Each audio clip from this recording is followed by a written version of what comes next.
اعوذ باللہ من الشیطان الرجیم بسم اللہ الرحمن الرحیم نحمد و نصلی علی رسولہ الکریم اما بعد۔ ہو گئی سرسبز صحرائے زمیں، بچھ گئے ہر سمت فرش مخملی، کھل گئے گل اور بوٹے ہر طرف، گڑ گئے خوش کیف کھونٹے ہر طرف، جانور تسبیح رب کرنے لگے، اپنے مالک کا وہ دم بھرنے لگے۔ اور ساتھی، جب برادران یوسف نے دیکھا کہ اب نہایت لطف بہار کے دن آ گئے ہیں اور صحرا نہیں رہے ہیں بلکہ بہشت برے کا نمونہ بن رہے ہیں، تو ایک روز سب کے سب جمع ہوئے اور آپس میں سرگوشیاں کرنے لگے۔ ایک نے دوسرے سے کہا، لو بھائی، مبارک ہو، وہ موسم آ گیا جس کے لیے مہینوں سے ہماری آنکھیں انتظار مجسم بنی ہوئی تھی اور مدتوں سے ہم ان دنوں کو آنکھیں پھاڑ پھاڑ کر دیکھ رہے تھے۔ نہایت خوشی کی بات ہے کہ وہ خوش کیف ایام آ گئے جس سے ہمارا گوہر مقصود ہمارے ہاتھ آئے گا اور ہم اپنی مراد کو پہنچیں گے۔ چلو اور چل کر یوسف کو والد سے علیحدگی میں بیٹھا کر صحرا کی کیفیت اور جنگل کی روح افزت پر مائل کریں تاکہ وہ غریدہ ہو کر والد ماجد سے خود ہی اجازت حاصل کر لے اور ہمارے ساتھ جنگل کی راہ لے۔ چنانچہ یہ مشورہ کر کے تمام برادران یوسف ایوان اسرائیل میں پہنچے اور پیارے یوسف کو اشارے سے ایک طرف بلا کر پیاری محبت سے بھری باتیں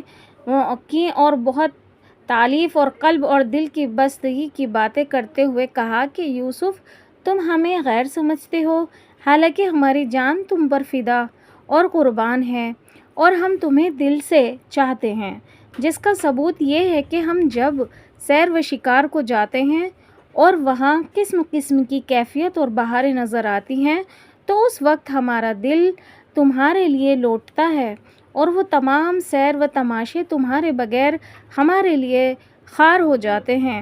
اور کسی کیفیت اور بہار کے دیکھنے کو دل قبول نہیں کرتا۔ کیا ہی اچھا ہو کہ تم ایسے موقع پر ہمارے ساتھ ہوا کرو جس سے نہ صرف ہم خوش ہوں گے بلکہ جنگل کی ان کیفیات اور لذات اور صحرا کی وہ پرفضا بہاریں دیکھ کر تمہارا دل بھی اسی درجے مسرور ہوگا کہ تم کو زندگی کا لطف آ جائے گا اور عجائبات قدرت کے کرشمے دیکھ کر تمہاری روح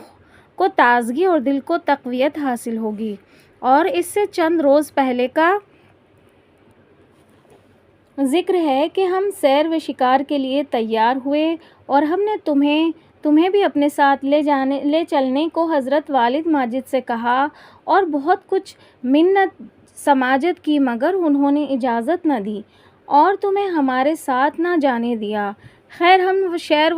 سیر و شکار کو چلے گئے لیکن تمہارے بغیر کسی بھی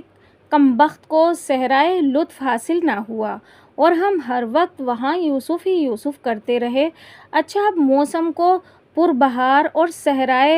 صحرا کو گل و گلزار دیکھ کر پھر ہمارا دل سیر و شکار کے لیے مائل ہو رہا ہے، مگر ساتھ ہی اس کے لیے ہم نے یہ بھی قسم کھائی ہے کہ جب تک یوسف ہمارے ساتھ نہ ہوں گے ہم ایک نہیں لاکھ سیر و شکار ہیں ہرگز نہیں جائیں گے اور ہرگز نہیں دیکھیں گے یہ گل و گلزار اور روائے ہیں ہمارے حال پر کہ ہمارا چھوٹا سا بھائی گھر قید خانے میں رہے اور ہم سیر و شکار کرتے پھریں۔ غرض کہ یہ بھائیوں کی یہ انتہائی گہراؤ کی باتیں حضرت یوسف علیہ السلام کے دل پر اثر کر گئی اور وہ بھائیوں کے ہمراہ چلنے کے لیے بالکل آمادہ اور تیار ہو گئے اور فرمایا، حضرت والد ماجد سے اجازت حاصل کرنی ضروری ہے، جس کے لیے میں خود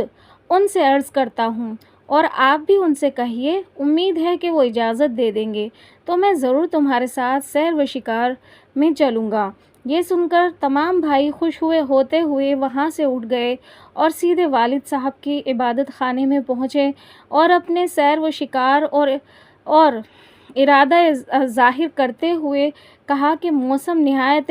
پرفضا ہے اور خوش کیف ہے، اگر آپ یوسف کو ہمارے ساتھ بھیج دیں تو ہم بھی مسرور ہوں اور اس کا ننھا سا دل بھی شاد شاد ہو جائے، جن کے جواب میں حضرت یعقوب علیہ السلام نے فرمایا،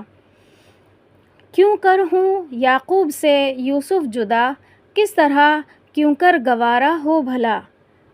آئینہ یعقوب کا ہے جو بشر، اس کی دوری شاخ ہے اور ظلم تر۔ مجھ کو ڈر ہے، خوف ہے، دہشت ہے، یہ خوبصورت چاند سی صورت ہے یہ۔ تم کہیں غافل رہو اس سے وہاں، بھیڑیا کھا جائے اس کو بے گماں۔ کیا کرو گے تم تو جب ایسا ہوا، کیا کروں گا میں جو یہ جاتا رہا۔ وآخر الدعوانا ان الحمد للہ رب العالمین۔